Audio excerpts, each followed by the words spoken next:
Okay, അടുത്ത ചോദ്യത്തിലേക്ക് പോവാൻ നമുക്ക്. മലയാളി മെമ്മോറിയൽ അഥവാ ഈഴവ മെമ്മോറിയൽ എന്നിവയുടെ ചരിത്രവും പ്രസക്തിയെയും കുറിച്ച് നമ്മളോട് വിശദീകരിക്കാൻ അല്ലെങ്കിൽ വ്യക്തമാക്കാനാണ് പറഞ്ഞിട്ടുള്ളത്. അപ്പൊ ആദ്യമായിട്ട് എന്താണ് മലയാളി മെമ്മോറിയൽ എന്ന് നമുക്ക് നോക്കാം. 1891 മലയാളി മെമ്മോറിയൽ വന്നിട്ടുണ്ടായിരുന്നത്. 19-ാം നൂറ്റാണ്ടിന്റെ അവസാനത്തിൽ തിരുവിതാംകൂറിലെ ഉയർന്ന സർക്കാർ ഉദ്യോഗങ്ങളെല്ലാം തമിഴ്നാട്, മഹാരാഷ്ട്ര തുടങ്ങിയ സ്ഥലങ്ങളിൽ നിന്ന് വന്ന പരദേശി ബ്രാഹ്മണരുടെ അഥവാ പ്രത്യേകിച്ച് നമ്മുടെ റാവൂർമാരിലെ റാവുത്തന്മാർ എന്നൊക്കെ പറയില്ലേ, ഇവരുടെ കൈകളിലായിരുന്നു. ഉയർന്ന വിദ്യാഭ്യാസം നേടിയ നാട്ടുകാരായ മലയാളികൾക്ക് നായർ, ക്രിസ്ത്യൻ, ഈഴവ വിഭാഗങ്ങൾക്ക് യോഗ്യത ഉണ്ടായിട്ടും ജോലികൾ നിഷേധിക്കപ്പെട്ടു. ഈ വിവേചനത്തിനെതിരെ വലിയ തോതിലുള്ള അസംതൃപ്തി ഇവര് പ്രകടിപ്പിക്കുകയും അവ ജനങ്ങൾക്കിടയിൽ എന്ത് ചെയ്യുന്നുണ്ട്, പരക്കുകയും ചെയ്തിട്ടുണ്ട്. അപ്പൊ ആ ഒരു കാലഘട്ടത്തിൽ നമ്മൾ പറഞ്ഞിട്ടുണ്ട് ജന്മിമാര് അല്ലെ, ജന്മിമാര് എന്ന് പറഞ്ഞാൽ നമ്മുടെ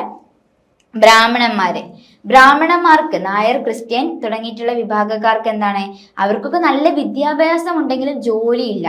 ഈ ജോലി ഇല്ലാത്ത പ്രശ്നമാണ് പ്രധാനമായിട്ട് നിലനിൽക്കുന്നത്. അപ്പൊ ഏറ്റവും കൂടുതൽ ആ ഒരു സമയത്ത് നമ്മുടെ കേരളത്തിൽ ഉണ്ടായിട്ടുണ്ടായിരുന്നവ നമ്പൂതിരി സമുദായത്തിലേക്ക് ഉള്ളവരായിരുന്നു. അപ്പൊ ആർക്കാണോ ഏറ്റവും കൂടുതൽ മേലെ പദവി കിട്ടുന്നത് അവർക്കാണ് എന്ത് ചെയ്യുന്നത്, തൊഴിൽ എന്നുള്ള മേഖലയായിരുന്നു കൊടുത്തിട്ടുണ്ടായിരുന്നത്. 1891 ജനുവരി 11 ശ്രീമൂലം തിരുനാൾ മഹാരാജാവിനാണ് മലയാളി മെമ്മോറിയൽ സമർപ്പിച്ചത്. അവ നേതൃത്വം കൊടുത്തിട്ടുള്ളത് സൂത്രധാരൻ ഭരൺ പി ശങ്കുണ്ണി മേനോൻ ആയിരുന്നു. CV Raman Pillai, GP Pillai, KP Sankara Menon തുടങ്ങിയ പ്രമുഖർ ഇതിന് ശക്തമായിട്ടുള്ള നേതൃത്വം നൽകി. ജാതി മത ഭേദമന്യേ നായർമാർ, ക്രൈസ്തവർ, മുസ്ലിമുകൾ, ഈഴവ ഉൾപ്പെടെ 1028 പേർ ഒപ്പിട്ട ഒരു ഭീമൻ ഹർജിയായിരുന്നു ഇതുവ. ഈഴവ സമുദായത്തിന് വേണ്ടി ഡോക്ടർ പൽപ്പുവും ഇതിൽ ഒപ്പിട്ടിരുന്നു. അപ്പൊ വളരെ ചുരുക്കി പറഞ്ഞാല് ഉയർന്ന ജാതിക്കാർക്ക് മാത്രമാണ് എന്ത് ചെയ്യുന്നത്, അവർ ചെയ്യുന്ന ജോലിയും കൊടുക്കുക അല്ലെ. ഏറ്റവും കൂടുതൽ ഉയർന്നു നിൽക്കുന്ന ആരാണോ അവർക്ക് എന്ത് ചെയ്യുന്നുണ്ട്, ജോലിയും കൊടുക്കുന്നുണ്ട്. നല്ല രീതിയിൽ വിദ്യാഭ്യാസം ഉണ്ടായിരുന്ന നമ്മുടെ ജാതിയിലെ ഏതൊക്കെ ജാതിയിലുള്ളവരാണ്, നായർമാര്, ക്രൈസ്തവര്, മുസ്ലിം, ഈഴവ തുടങ്ങിയവർക്ക് എന്താണ്, അവർക്കൊന്നും ജോലിയില്ല. അവരൊക്കെ നല്ല വിദ്യാഭ്യാസം ഉണ്ട്, എന്നാൽ അവർക്ക് എന്താണ്, ജോലി കൊടുക്കുന്നില്ല. ഈ ഒരു സാഹചര്യത്തിൽ 1028 പേർ ഒപ്പിട്ട ഒരു ഭീമൻ ഹർജിയാണ് നമ്മൾ ശ്രീമൂലം തിരുനാൾ മഹാരാജാവിന് കൊടുത്തിട്ടുള്ളത്. അതിനെയാണ് നമ്മൾ മലയാളി മെമ്മോറിയൽ അല്ലെ. അപ്പൊ മലയാളി മെമ്മോറിയൽ എന്ന് പറഞ്ഞാൽ എന്താണ്, ഒരു അവാർഡ് ഒന്നല്ല, മറിച്ച് ഒരു ഹർജിയാണ്. എന്താണ്, ഒരു ഹർജിയാണ് നമ്മൾ കൊടുത്തിട്ടോ. ഈ ഹർജിയിൽ എന്താണ് പറയുന്നത്, ഉയർന്ന വിദ്യാഭ്യാസം ഉണ്ടായിട്ടും ക്രൈസ്തവ, നായർ, മുസ്ലിം, ഈഴവർ തുടങ്ങിയിട്ടുള്ള വിഭാഗക്കാർക്ക് തൊഴിലില്ല. ഈ തൊഴിലിന് വേണ്ടിയിട്ട് കൊടുക്കുന്ന ഒരു ഹർജി. ഇനി ഈഴവ സമുദായത്തിന് വേണ്ടിയിട്ട് നമ്മുടെ ഡോക്ടർ പൽപ്പു ആണ് എന്ത് ചെയ്യുന്നത്, ഇതില് ഉത്തരവിട്ടിട്ടുള്ളത്. ഇനി പ്രധാനമായിട്ടും മലയാളി മെമ്മോറിയൽ മുന്നോട്ട് വെക്കുന്ന ആവശ്യങ്ങൾ എന്തൊക്കെയാണെന്ന് പറഞ്ഞാല്, തിരുവിതാംകൂറിലെ സർക്കാർ ഉദ്യോഗങ്ങളിൽ തിരുവിതാംകൂറിലുള്ള ആൾക്കാർക്ക് മുൻഗണന നൽകുക, പരദേശികളായിട്ടുള്ള ഉദ്യോഗസ്ഥരുടെ കടന്നുകയറ്റം നിയന്ത്രിക്കുക, യോഗ്യതയുള്ള എല്ലാ വിഭാഗം ജനങ്ങൾക്കും ജാതിഭേദമന്യേ ഭരണ പങ്കാളിത്തം ഉറപ്പാക്കുക. എന്തൊക്കെയാണ് കൊടുത്തിട്ടുള്ളത്, അവരുടെ ആവശ്യങ്ങൾ എന്ന് പറഞ്ഞാല് തിരുവിതാംകൂറിലുള്ള ആൾക്കാരാണ് ഈ ഒരു നിവേദനം തന്നിട്ടുള്ളതെന്ന് വെച്ചാല് ആ തിരുവിതാംകൂർക്കാർക്ക് തന്നെ, ആ നാട്ടുകാർക്ക് തന്നെ എന്താണ്, ഇതിൽ മുൻഗണന കൊടുക്കുക. ആ ജോലിക്ക് അവർക്ക് തന്നെ മുൻഗണന കൊടുക്കുക അല്ലെ. അല്ലാതെ തിരുവനന്തപുരത്ത് ജോലിക്കുള്ള ഒരാളെ നമ്മൾ കാസർഗോഡ് നിന്ന് എടുത്തിട്ട് കാര്യമുണ്ടോ, ഇല്ല. അപ്പൊ ഇവരുടെ ആ ഒരു സ്ഥലത്തുള്ളവർക്ക് തന്നെ എന്താണ്, മുൻഗണന കൊടുക്കുക. പിന്നെ പരദേശികൾ അല്ലെ, വേറെ സ്ഥലത്ത് നിന്നും വരുന്നവരെന്താണ്, അവരെയൊന്നും ജോലിയിൽ ഉൾപ്പെടുത്തേണ്ട എന്നാണ് പറയുന്നത്. യോഗ്യതയുള്ള എല്ലാ വിഭാഗക്കാരും നമ്മൾ ഏതിന്റെ അടിസ്ഥാനത്തിലാണ്, യോഗ്യതയുടെ അടിസ്ഥാനത്തിലാണ് നമ്മൾ എടുക്കുന്നത് അല്ലെ. അപ്പൊ യോഗ്യതയുള്ള എല്ലാ വിഭാഗം ജനങ്ങൾക്കും ജാതിഭേദമന്യേ ഭരണ പങ്കാളിത്തം ഏതിൽ ഉറപ്പാക്കണം, നമ്മുടെ മലയാളി മെമ്മോറിയലിൽ ഉറപ്പാക്കണം എന്നാണ് പറയുന്നത്. അപ്പോ ഏതാണ് 1881 ജനുവരി 11 ശ്രീമൂലം തിരുനാൾ മഹാരാജാവിന് കൊടുത്തിട്ടുള്ള ഹർജിയായിരുന്നു ഏത്, മലയാളി മെമ്മോറിയൽ കേട്ടോ. അല്ലാതെ അവാർഡല്ല. ആദ്യമായിട്ട് കേൾക്കുന്ന ഒരാൾ വിചാരിക്കും ഇത് വല്ല അവാർഡൊക്കെയാണോ എന്ന് വിചാരിക്കും. അവാർഡൊന്നല്ല കേട്ടോ, ഹർജിയാണ്. ഓക്കെ, അപ്പൊ നമ്മൾ മലയാളി മെമ്മോറിയൽ പറഞ്ഞു കഴിഞ്ഞു. ഇനി അടുത്തത് ഈഴവ മെമ്മോറിയൽ ആണ് അല്ലെ. ഒരു മെമ്മോറിയൽ മാത്രം പറഞ്ഞിട്ട് കാര്യമുണ്ടോ, ഇല്ല. നമ്മളോട് ചോദിച്ചിട്ടുള്ളത് മലയാളി മെമ്മോറിയലും ഈഴവ മെമ്മോറിയലും തുടങ്ങിയവ എന്താണെന്നാണ് ചോദിച്ചിട്ടുള്ളത്. അപ്പോ ഈഴവ മെമ്മോറിയൽ 1896 1896 1000 അല്ലെ, ആ ഒരു കാലഘട്ടത്തില് വന്നിട്ടുള്ളവയാണ്. ഇതില് മലയാളി മെമ്മോറിയലിന്റെ ഫലമായി നായർ തുടങ്ങിയ മുന്നക്ക സമുദായങ്ങൾക്ക് ചില ആനുകൂല്യങ്ങൾ ലഭിച്ചെങ്കിലും ജനസംഖ്യയിൽ വലിയൊരു പങ്കുണ്ടായിരുന്ന ഈഴവ സമുദായത്തിന് വിവേചനങ്ങൾ തുടർന്നു. അപ്പൊ മലയാളി മെമ്മോറിയൽ എന്ന് പറഞ്ഞാൽ നമ്മള് എല്ലാവരും ഉപയോഗിച്ചിട്ടുണ്ട് അല്ലെ, എല്ലാ മതക്കാരെയും നമ്മൾ അതിൽ ഉൾപ്പെടുത്തിയിട്ടുണ്ട്. അതില് ക്രിസ്ത്യൻ മതക്കാരുണ്ടായിരുന്നു, ഈഴവരുണ്ടായിരുന്നു, പിന്നെ ഇതിന്റെ ക്രൈസ്തവരുണ്ടായിരുന്നു, നായർമാരുണ്ടായിരുന്നു അല്ലെ. എന്നാല് ഈ ഒരു കാലഘട്ടത്തിൽ മലയാളി മെമ്മോറിയൽ 1891 കൊടുത്തു എന്ന് പറഞ്ഞാലും അതിന്റെ പിൻബലത്തിൽ എന്ത് ചെയ്യുന്നുണ്ട്, ഉയർന്ന നായർമാർക്ക് മാത്രമാണ് എന്ത് ചെയ്യുന്നത്, നമ്മുടെ തൊഴിൽ കൊടുത്തിട്ടുണ്ടായിരുന്നുള്ളൂ, ജോലി കൊടുത്തിട്ടുണ്ടായിരുന്നു. അപ്പൊ കേരളത്തിലെ ജനസംഖ്യയിൽ വലിയൊരു പങ്ക് ഈഴവരായിരുന്നു അല്ലെ. ആ ഈഴവർക്ക് എന്താണ് വേണ്ട രീതിയിലുള്ള കാര്യങ്ങൾ കിട്ടിയിട്ടില്ല. അവരോടൊരു വിവേചനം ആര് പുലർത്തി, നമ്മുടെ കേരള ജനത പുലർത്തി, കേരളത്തിലുള്ള അധികാരികൾ പുലർത്തി കേട്ടോ, ജനതയല്ല കേരള അധികാരികൾ പുലർത്തി. ഈ ഒരു സാഹചര്യത്തില് ഈഴവ സമുദായത്തിന് നടന്നിട്ടുള്ള വിവേചനങ്ങൾ തുടർന്ന് ഈഴവർ അഥവാ അവർണർ ആണെന്ന് കാണിച്ച് അവർക്ക് സ്കൂൾ വിദ്യാഭ്യാസത്തിന് സർക്കാർ ജോലികളും പൂർണ്ണമായി നിഷേധിക്കപ്പെട്ടു. അപ്പൊ ഈഴവർ എന്ന് പറഞ്ഞാൽ എന്താണ്, അവര് അവർണവരാണ് അല്ലെ. അവരെന്താണ് വർണ്ണത്തിൽ, ആ ഒരു ഹിന്ദു വർണ്ണത്തിൽ എന്താണ് പെടാത്തവരാണെന്നുള്ള രീതിയിലുള്ള കാര്യം കാണിച്ച് സർക്കാർ ജോലികളും സ്കൂൾ വിദ്യാഭ്യാസവും അവർക്ക് എന്ത് ചെയ്യുന്നുണ്ട്, പൂർണ്ണമായിട്ടും നിഷേധിക്കപ്പെട്ടു അല്ലെ. അവിടെയാണ് ടിസ്റ്റ് അല്ലെ. അവിടെ എന്ത് ചെയ്യുന്നുണ്ട്, അതുകൊണ്ട് അവസാനിക്കുകയാണ്. അവർക്ക് പൂർണ്ണ രീതിയിലുള്ള വിദ്യാഭ്യാസവും സർക്കാർ ജോലിയൊന്നും എന്താണ് കൊടുത്തില്ല. ഈ സാഹചര്യത്തിലാണ് ഈഴവ സമുദായത്തിന്റെ അവകാശങ്ങൾക്ക് വേണ്ടിയിട്ട് ഒരു പ്രത്യേക പ്രക്ഷോഭം ഉയർന്നു വന്നിട്ടുള്ളത്. അപ്പൊ ഈ ഒരു സാഹചര്യത്തിലാണ് എന്ത് ചെയ്യുന്നത്, ഈഴവ സമുദായത്തിന്റെ അവകാശങ്ങൾക്ക് വേണ്ടിയിട്ട് ഒരു പ്രത്യേക രീതിയിലുള്ള പ്രക്ഷോഭം ഉയർന്നു വന്നിട്ടുള്ളത്. അപ്പോ ഒന്നാം ഈഴവ മെമ്മോറിയൽ എന്താ പറഞ്ഞിട്ടുള്ളത്, ഒന്നാം ഈഴവ മെമ്മോറിയല് 1896 വർഷം പഠിക്കാൻ പറ്റുകയാണെങ്കിൽ അത്രയും നല്ലത് കേട്ടോ. ഡോക്ടർ പൽപ്പുവിന്റെ നേതൃത്വത്തിൽ എന്ത് ചെയ്യുന്നുണ്ട്, നമ്മള് നേരത്തെ 10,000 പറഞ്ഞത് അല്ലെ. ഇവിടെ എന്ത് ചെയ്യുന്നുണ്ട്, 13,176 ഈഴവ സമുദായങ്ങൾ ഉൾപ്പെട്ട ഹർജി 1896 സെപ്റ്റംബർ 3 ശ്രീമൂലം തിരുനാൾ മഹാരാജാവിന് സമർപ്പിച്ചു. അപ്പൊ ഒന്നാമത്തെ ഈഴവ മെമ്മോറിയൽ ആണ് നമ്മൾ പറയുന്നത്. അപ്പോൾ രണ്ടാമത്തെ ഒരു ഈഴവ മെമ്മോറിയൽ ഉണ്ടായിരിക്കും അല്ലെ. 1896 പൽപ്പുവിന്റെ നേതൃത്വത്തിൽ 13,176 ഈഴവ സമുദായ അംഗങ്ങൾ ഒപ്പിട്ട ഹർജി 1896 സെപ്റ്റംബർ 3 ശ്രീമൂലം തിരുനാൾ മഹാരാജാവിന് നമ്മൾ സമർപ്പിക്കുകയാണ് ചെയ്തത്. എന്നാൽ അനുകൂലമായിട്ടുള്ള നടപടികളൊന്നും എന്താണ് ഉണ്ടായിട്ടില്ല. അപ്പൊ നമ്മൾ വെറുതെ ഇത് കൊടുത്തു അല്ലെ. ആർക്ക് കൊടുത്തു, നമ്മുടെ മഹാരാജാവിന് കൊടുത്തു. എന്നാൽ വേണ്ട രീതിയിലുള്ള നടപടികളൊന്നും ഉണ്ടായിരുന്നില്ല. ഈ ഒരു സമയത്താണ് നമ്മൾ രണ്ടാം ഈഴവ മെമ്മോറിയൽ, അപ്പൊ ഒന്നാം ഈഴവ മെമ്മോറിയൽ കഴിഞ്ഞ പോലെ തന്നെ എന്ത് ചെയ്യുന്നുണ്ട്, രണ്ടാമത്തെ ഈഴവ മെമ്മോറിയൽ വന്നു അല്ലെ. ഒന്നാം മെമ്മോറിയൽ തിരസ്കരിക്കപ്പെട്ടതിനെ തുടർന്ന് ഡോക്ടർ പൽപ്പു ബ്രിട്ടീഷ് റെസിഡൻസിന്റെ ഒരു നിവേദനം സമർപ്പിച്ചു. ഇത് രണ്ടാം ഈഴവ മെമ്മോറിയൽ എന്നറിയപ്പെടുന്നു. അപ്പൊ ഒന്നാമത്തെ അവർക്ക് തിരസ്കാരം ഉണ്ടായി, അതുകൊണ്ട് തന്നെ എന്ത് ചെയ്യുന്നുണ്ട്, രണ്ടാമത്തേത് ബ്രിട്ടീഷുകാർ അല്ലെ, ബ്രിട്ടീഷ് റെസിഡൻസിനാണ് എന്ത് ചെയ്യുന്നത്, നിവേദനം സമർപ്പിച്ചത്. ഇതിനെയാണ് നമ്മൾ രണ്ടാം ഈഴവ മെമ്മോറിയൽ എന്ന് പറയുന്നത്. ഇനി പ്രധാനമായിട്ടും എന്താണ് ഇതിൽ വിശേഷിപ്പിക്കുന്നത് എന്നാണ് പറയുന്നത്. ഈഴവ സമുദായത്തിലെ കുട്ടികൾക്ക് സർക്കാർ വിദ്യാലയങ്ങളിൽ പ്രവേശനം അനുവദിക്കുക, പൊതുരാമത്ത്, വനം വകുപ്പ് തുടങ്ങിയ തൊഴിൽ മേഖലകളിൽ ഈഴവർക്ക് ജോലി നൽകുക, നികുതി പിരിക്കുന്ന എല്ലാ പൗരന്മാർക്കും ഭരണഘടന അനുസൃതമായിട്ടുള്ള പൗരാവകാശങ്ങൾ നൽകുക. അവരെന്തൊക്കെയാണ് മുന്നോട്ട് വെച്ചിട്ടുള്ളത്, പ്രധാനമായിട്ട് കുട്ടികളുടെ വിദ്യാഭ്യാസം അല്ലെ. ഈഴവ സമുദായത്തിലുള്ള കുട്ടികൾക്ക് സർക്കാർ വിദ്യാലയങ്ങളിൽ തന്നെ എന്താണ് പ്രവേശനം കൊടുക്കണം, വേറെ എവിടെയല്ല, എവിടെയാണ് സർക്കാർ സ്കൂളിൽ തന്നെ കൊടുക്കണം. പിന്നീട് നമ്മുടെ തൊഴിൽ അല്ലെ, പൊതുരാമത്ത്, അതേപോലെ വനം വകുപ്പ്, പൊതുവായിട്ടുള്ള കുറച്ച് തൊഴിലുകൾ നമ്മുടെ സർക്കാർ ജോലികൾ എന്താണ് തുല്യമായിട്ട് അല്ലെ തുടങ്ങിയവയിൽ നമ്മുടെ ഈഴവർക്ക് ജോലി നൽകണമെന്നും നികുതി പിരിക്കുന്ന എല്ലാ പൗരന്മാർക്കും നമ്മുടെ ഭരണഘടന അനുസൃതമായിട്ടുള്ള അവകാശങ്ങളുണ്ട് എന്നുള്ള ഒരു കാര്യം കൂടിയാണ് അവര് മുന്നോട്ട് വെച്ചിട്ടുള്ളത്. മലയാളി ഈഴവ മെമ്മോറിയലുകളുടെ പ്രസക്തി ആധുനിക രാഷ്ട്രീയ ബോധനത്തിന്റെ ഉദയം. തിരുവിതാംകൂറിലെ ജനങ്ങൾക്ക് ജാതിയും മതവും മറന്ന് ഒരു പൊതുലക്ഷ്യത്തിനായി ഒന്നിച്ച ആദ്യത്തെ സംഘടിത രാഷ്ട്രീയ പ്രക്ഷോഭങ്ങളായിരുന്നു ഇവ. ഇത് കേരളത്തിൽ ആധുനിക ജനാധിപത്യ ബോധത്തിന് അടിത്തറയിട്ടു. തിരുവിതാംകൂറുകാർക്ക് തിരുവിതാംകൂറിലെ ജോലി, ഈ മുദ്രാവാക്യം പ്രാദേശിക ഐക്യവും സ്വന്തം നാടിനോടുള്ള അവകാശബോധവും വളർത്തി. ചിലപ്പോൾ ഈ ഒരു മുദ്രാവാക്യം ചോദിച്ചിട്ട് ഇത് എന്തിനടിസ്ഥാനമായിട്ട് നിലനിൽക്കുന്നതാണെന്നുള്ള എന്നുള്ള ഒരു ചോദ്യം വരും. അപ്പൊ എന്താണ് തിരുവിതാംകൂറുകാർക്ക് എന്താണ് തിരുവിതാംകൂറിൽ തന്നെ ജോലി എന്ന് പറഞ്ഞാല് ഏതിനെയാണ് നമ്മുടെ മലയാളി മെമ്മോറിയൽ, ഈഴവ മെമ്മോറിയൽ തുടങ്ങിയിട്ടുള്ള കാര്യങ്ങളെ അടിസ്ഥാനമാക്കിയിട്ട് നിലനിൽക്കുന്നവയാണ് അല്ലെ. അപ്പൊ ഏറ്റവും കൂടുതൽ എന്ത് ചെയ്യുന്നുണ്ട് തൊഴിൽപരമായിട്ട് അവർക്ക് കിട്ടാത്ത കാര്യത്തെ അടിസ്ഥാനമാക്കിയിട്ടാണ് ഇത് നിലനിൽക്കുന്നത്. ഈഴവ മെമ്മോറിയൽ പിൻകാലത്ത് ശ്രീനാരായണ ഗുരുവിന്റെ നേതൃത്വത്തിൽ നടന്ന വലിയ സാമൂഹിക മാറ്റങ്ങൾക്കും SNDP യോഗത്തിന്റെ രൂപീകരണത്തിനും ശക്തമായിട്ടുള്ള പ്രചോദനമായിട്ട് മാറി. അവകാശങ്ങൾ ചോദിച്ചു വാങ്ങുന്നതിനുള്ളതാണെന്ന ചിന്ത ഇത് അധസ്ഥിത വർഗത്തിന് നൽകി. ഭരണപരമായിട്ടുള്ള മാറ്റങ്ങളിലെ നിവേദനങ്ങളെ തുടർന്ന് പൂർണ്ണമായ മാറ്റങ്ങൾ ഉടനടി ഉണ്ടായില്ലെങ്കിലും പിൻകാലത്തെ നിയമസഭകളിൽ ജനപ്രാതിനിധ്യം ഉറപ്പാക്കുന്നതിലേക്കും നിവർത്തന പ്രക്ഷോഭം പോലുള്ള വലിയ സമരങ്ങളിലേക്കും വഴി തുറക്കാൻ ഈ മെമ്മോറിയലുകൾക്ക് കഴിഞ്ഞു.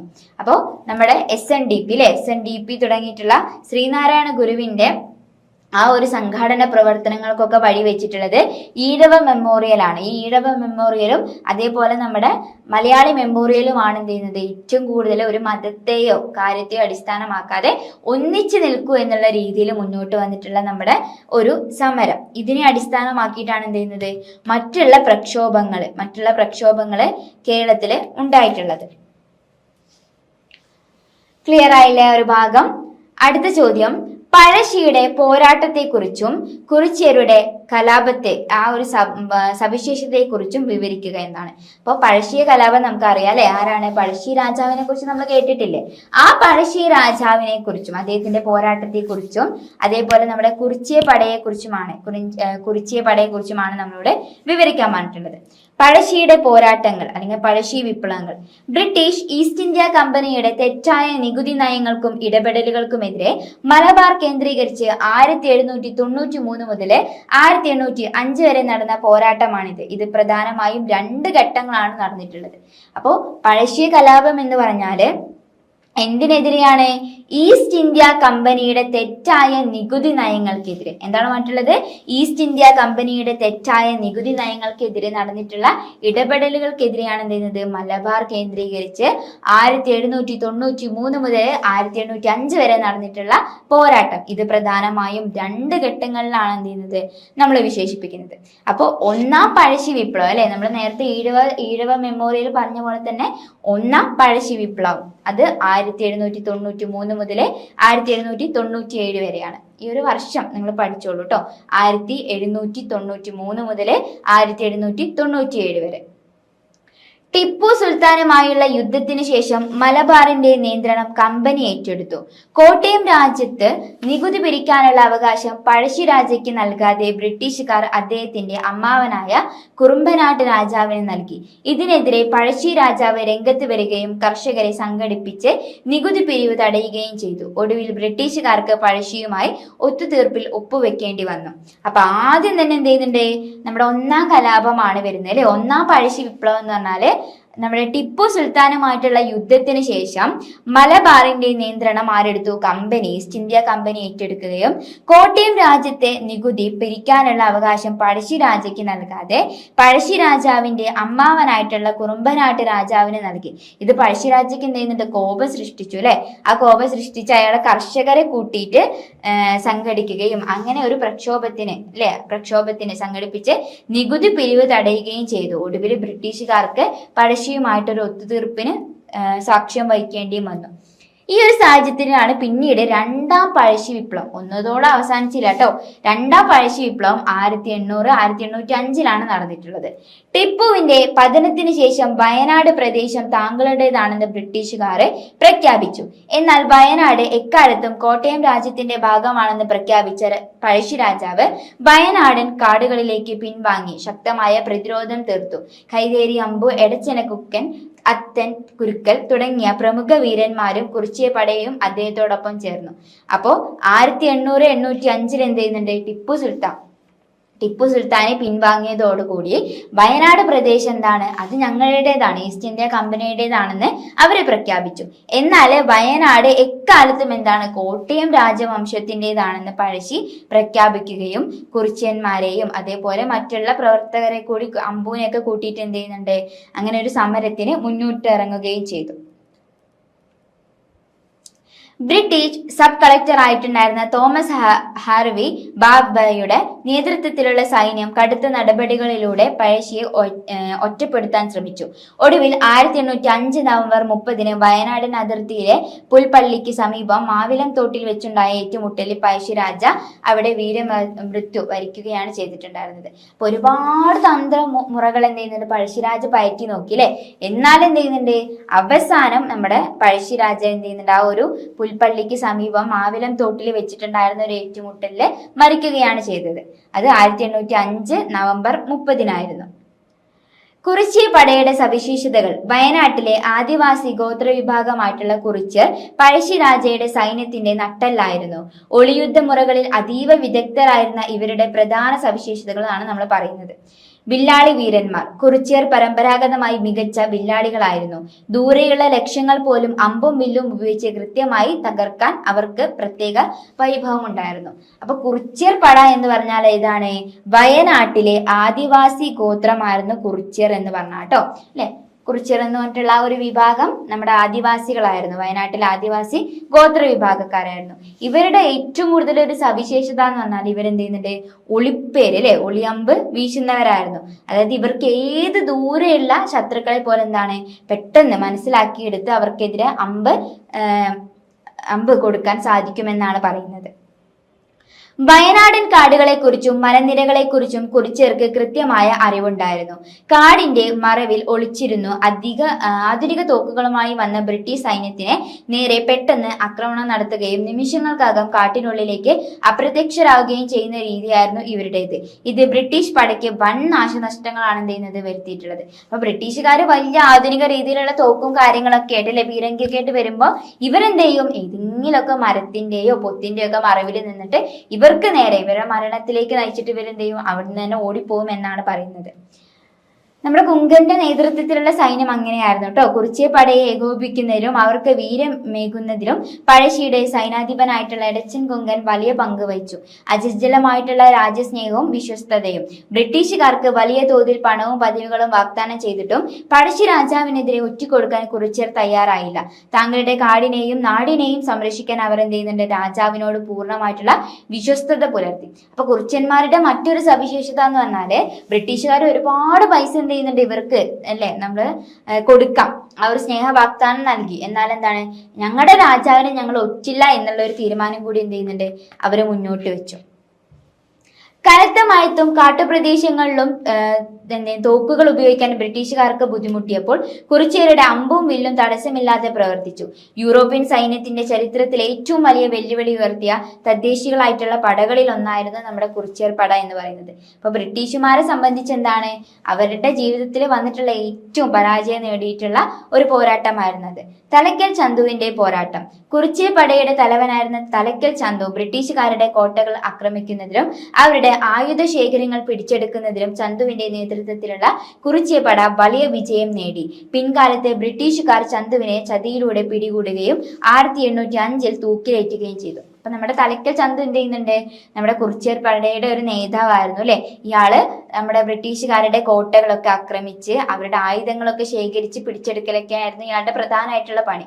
അപ്പൊ ഇങ്ങനെയുള്ള പ്രവൃത്തികളൊക്കെ ചെയ്യുന്ന ഒരാളായതുകൊണ്ട് തന്നെ ബ്രിട്ടീഷുകാർക്ക് എന്ത് ചെയ്യുന്നുണ്ട്, അയാളെ ശത്രുവായിട്ട് തന്നെ കണക്കാക്കുള്ളൂ. അങ്ങനെ ശത്രുവായിട്ട് ഇയാളെ ചതിയിലൂടെ പിടിച്ചെടുത്ത് അല്ലെ, ചന്തുവിനെ ചതിയിലൂടെ പിടിച്ചെടുത്ത് 1805 എന്ത് ചെയ്യുന്നുണ്ട്, തൂക്കിലേറ്റുക കൂടി ചെയ്തിട്ടുണ്ട്. അടുത്തൊരു ചോദ്യം നോക്കാം. ഐക്യ കേരള പ്രസ്ഥാനത്തെ കുറിച്ച് വിശദീകരിക്കുക. നമ്മള് ചിലര് ആദ്യമായിട്ട് ലൈവ് കേൾക്കുന്നവരായിരിക്കും, ടീച്ചർ എന്താ ഇപ്പൊ ഒരു ഹിസ്റ്ററി ഒക്കെ പറയുന്നതെന്ന് ആലോചിക്കുന്നുണ്ടായിരിക്കും കേട്ടോ. കേരള സംസ്കാര ചരിത്രം ആയതുകൊണ്ട് തന്നെ എന്ത് ചെയ്യുന്നുണ്ട്, നമ്മൾ ഒരുപാട് ചരിത്രങ്ങളാണ് ഇതിൽ പറയുന്നത് അല്ലെ. അപ്പോൾ ഐക്യ കേരള പ്രസ്ഥാനത്തെ കുറിച്ചാണ് ഇനി നമ്മൾ വിവരിക്കുന്നത്. സ്വാതന്ത്ര്യത്തിന് മുമ്പ് മലയാളികൾ പ്രധാനമായും 3 ഭരണ പ്രദേശങ്ങളിലാണ് ജീവിച്ചിരുന്നത്. അപ്പൊ സ്വാതന്ത്ര്യം അല്ലെ 1947 മുമ്പ് വരെ എന്ത് ചെയ്യുന്നുണ്ട്, നമ്മുടെ കേരളത്തെ തിരുവിതാംകൂർ, കൊച്ചി, മലബാർ, അപ്പോൾ തിരുവിതാംകൂർ എന്ന് പറഞ്ഞാൽ നാട്ടുരാജ്യം, കൊച്ചി എന്ന് പറഞ്ഞാൽ നാട്ടുരാജ്യം, മലബാർ ബ്രിട്ടീഷ് നേരിട്ട് ഭരിച്ചിരുന്ന മദ്രാസ് പ്രസിഡൻസിയുടെ ഭാഗം. അപ്പൊ തിരു, കൊച്ചി, മലബാർ അല്ലെ, ഓർക്കണം. തിരു, കൊച്ചി, മലബാർ എന്നായിരുന്നു സ്വാതന്ത്ര്യത്തിന് മുമ്പ് മലയാളികൾ പ്രധാനമായിട്ടും നിലനിന്നിട്ടുണ്ടായിരുന്ന ഭരണ പ്രദേശങ്ങൾ. ഈ പ്രദേശങ്ങളിലെല്ലാം ഭാഷാടിസ്ഥാനത്തിൽ ഒന്നിപ്പിച്ച് ഒരു മലയാള രാജ്യം രൂപീകരിക്കണം എന്ന ചിന്ത 20-ാം നൂറ്റാണ്ടിന്റെ തുടക്കത്തിൽ ശക്തമായി. എന്താ മറ്റുള്ളത്? ഈ പ്രദേശങ്ങളെയെല്ലാം, അതായത് തിരു, കൊച്ചി, മലബാർ എന്നുള്ള 3 പ്രദേശങ്ങളെ ഭാഷയുടെ അടിസ്ഥാനത്തില് ഒന്നിപ്പിച്ച് ഒരു മലയാള രാജ്യം രൂപീകരിക്കാം എന്നുള്ള ചിന്ത 20-ാം നൂറ്റാണ്ടിലാണ് വന്നത്. ആ ഒരു ചിന്തയ്ക്ക് തുടക്കം കുറിച്ചത് 1921 ഒറ്റപ്പാലം സംസ്ഥാന കോൺഗ്രസ് സമ്മേളനത്തിലെ ഭാഷാടിസ്ഥാനത്തിൽ കേരളത്തെ പുനഃസംഘടിപ്പിക്കണമെന്ന ആവശ്യം ഔദ്യോഗികമായിട്ട് ഉയർന്നു. കൊച്ചി രാജാവിന്റെ പ്രഖ്യാപനമായിരുന്നു ഏറ്റവും കൂടുതൽ അതിൽ എന്ത് ചെയ്യുന്നുണ്ട്, പ്രാമുഖ്യമായിട്ട് നിന്നിരുന്നത്. അപ്പൊ 1921 നമുക്ക് വളരെ പ്രാധാന്യം നിറഞ്ഞിട്ടുള്ള ഭാഗങ്ങളാണ്, ശ്രദ്ധിച്ച് കേൾക്കാട്ടോ. 1921 ഒറ്റപ്പാലം സംസ്ഥാന കോൺഗ്രസ് സമ്മേളനത്തില് ഭാഷാടിസ്ഥാനത്തില് കേരളത്തെ പുനഃസംഘടിപ്പിക്കണം എന്ന ആവശ്യം ഔദ്യോഗികമായിട്ട് വന്നു. അപ്പൊ എന്താ വന്നത്? 1921 ഒറ്റപ്പാലം സംസ്ഥാന കോൺഗ്രസ് സമ്മേളനത്തില്. ഇനി 1946 കൊച്ചി ശക്തൻ തമ്പുരാൻ അഥവാ കേരളവർമ്മ മഹാരാജാവ് തിരുവിതാംകൂറും കൊച്ചിയും മലബാറും ലയിച്ച് ഒരൊറ്റ ഐക്യ കേരള രൂപീകരണത്തിന് പൂർണ്ണമായും പിന്തുണച്ചുകൊണ്ട് കത്തയച്ചു. പിന്നീട് എന്ത് ചെയ്യുന്നുണ്ട്? നമ്മുടെ കേരളവർമ്മ മഹാരാജാവ് അല്ലെങ്കിൽ ശക്തൻ തമ്പുരാന് 1946 അല്ലെ, സ്വാതന്ത്ര്യം കിട്ടുന്നതിന് 1 വർഷം മുമ്പ് കൊച്ചി മലബാറിന് എന്ത് ചെയ്യുന്നുണ്ട്? ഒരു ഒറ്റ ഐക്യ കേരളമായിട്ട് പ്രഖ്യാപിക്കാൻ തീരുമാനിച്ചു. 1947 തൃശൂരിൽ വെച്ച് കേളപ്പന്റെ അധ്യക്ഷതയിൽ നടന്ന പ്രശസ്തമായിട്ടുള്ള ഐക്യ കേരള കൺവെൻഷൻ ഈ പ്രസ്ഥാനത്തിന് വലിയ ജനപിന്തുണ തേടി. അപ്പൊ 1946 നമ്മുടെ കേരളവർമ്മ അങ്ങനെ തീരുമാനിക്കുന്നെങ്കിലും 1947 എന്ത് ചെയ്യുന്നത്? തൃശ്ശൂരിൽ വെച്ച് കേളപ്പന്റെ അധ്യക്ഷതയിൽ നടന്നിട്ടുള്ള ഐക്യ കേരള കൺവെൻഷനിൽ ഇങ്ങനെയുള്ള ഒരു പ്രസ്ഥാനം എന്താണ് നമുക്ക് രൂപീകരിക്കാമെന്ന് തീരുമാനിക്കുന്നത്. ഇനി കൊച്ചി രൂപീകരണം. സ്വാതന്ത്ര്യ ലാപ്തിക്ക് ശേഷം 1949 ജൂലൈ 1 തിരുവിതാംകൂറും കൊച്ചിയും ലയിച്ച് കൊച്ചി സംസ്ഥാനം നിലവിൽ വന്നു. അപ്പൊ ആദ്യമായിട്ട് കൊച്ചിയാണ് വന്നത് അല്ലെ. എന്താണ്? കൊച്ചിയാണ് വന്നത് 1949 ജൂലൈ 1. ഏതാണ്? 1941 ജൂലൈ 1 ഇങ്ങനെയുള്ളൊരു കാര്യം രൂപീകരിച്ചത്. അത് കഴിഞ്ഞ് കേരളപ്പിറവി 1956. കേന്ദ്ര സർക്കാർ നിയോഗിച്ച സംസ്ഥാന പുനഃസംഘടനാ കമ്മീഷൻ അഥവാ നമ്മുടെ ഫൈസൽ അലി തുടങ്ങിയിട്ടുള്ള കമ്മീഷൻ ശുപാർശ പ്രകാരം 1956 നവംബർ 1 കൊച്ചി സംസ്ഥാനത്തോടൊപ്പം മലബാറും കാസർഗോഡും കൂട്ടിച്ചേർത്ത് ഇന്നത്തെ കേരള സംസ്ഥാനം ഔദ്യോഗികമായിട്ട് രൂപീകൃതമായി. അപ്പൊ നമ്മുടെ കേരളപ്പിറവി എന്താണ്? 1956 നവംബർ 1 നവംബർ 1 നമ്മള് കേരളപ്പിറവി എന്നൊക്കെ പറഞ്ഞ് ആചരിക്കുമെങ്കിലും എന്നാണ് അത് വന്നിട്ടുള്ള വർഷം എന്ന് ഇപ്പോഴെല്ലാം അറിയുന്നത്? 1956 നവംബർ 1. ഓക്കെ. നൂറ്റാണ്ടുകളായി രാഷ്ട്രീയമായി ഭിന്നിച്ചു കിടന്നിരുന്ന ജനങ്ങളെ ഭാഷയുടെയും സംസ്കാരത്തിന്റെയും പേരിൽ ഒന്നിപ്പിക്കാൻ ഐക്യ കേരള പ്രസ്ഥാനത്തിന് കഴിഞ്ഞു. കേരളത്തിന്റെ സാംസ്കാരികവും രാഷ്ട്രീയവുമായിട്ടുള്ള വളർച്ചയ്ക്ക് അടിത്തറയിട്ടത് ഈ മുന്നേറ്റമാണ്. അപ്പൊ കേരളം ഇങ്ങനെ 3 പ്രദേശങ്ങളായിട്ട് അല്ലെ, കൊച്ചി, മലബാർ എന്നിങ്ങനെ തിരിഞ്ഞു കിടക്കാണ് അല്ലെ. ഈ ഒരു സമയത്ത് എന്ത് ചെയ്യുന്നുണ്ട്? നൂറ്റാണ്ടുകളായിട്ട് നിലനിന്നിട്ടുണ്ടായിരുന്ന രാഷ്ട്രീയമായിട്ട് ഭിന്നിച്ചു കിടന്നിരുന്ന ജനങ്ങളെ ഭാഷയുടെയും സംസ്കാരത്തിന്റെയും പേരിൽ ഒന്നിപ്പിക്കാൻ ആർക്ക് കഴിഞ്ഞു? 1956 നവംബർ 1 സാധിച്ചു എന്നാണ് പറയുന്നത്. ക്ലിയർ ആയോ? ഓക്കെ. നമ്മള് ചോദിച്ചിട്ടുണ്ട് ഏതാ സബ്ജക്റ്റ് എന്ന് ചോദിച്ചിട്ടുണ്ട്. നമ്മള് MA മലയാളം കേരള സംസ്കാര ചരിത്രം എന്നുള്ള പേപ്പറാണ് നമ്മളിപ്പോ പറഞ്ഞുകൊണ്ടിരിക്കുന്നത് കേട്ടോ. MA-കാരുടെ പേപ്പറാണ്. ഓക്കെ. അടുത്ത ചോദ്യം, മാർത്താണ്ഡവർമ്മയുടെ ഭരണ പരിഷ്കാരങ്ങൾ എന്തെല്ലാമായിരുന്നു? ഇത് എക്സാമിന് ചോദിച്ചിട്ടുള്ളൊരു ചോദ്യം കേട്ടോ. മാർത്താണ്ഡവർമ്മയുടെ ഭരണ പരിഷ്കാരങ്ങൾ എന്തെല്ലാമായിരുന്നു എന്നുള്ള ചോദ്യം.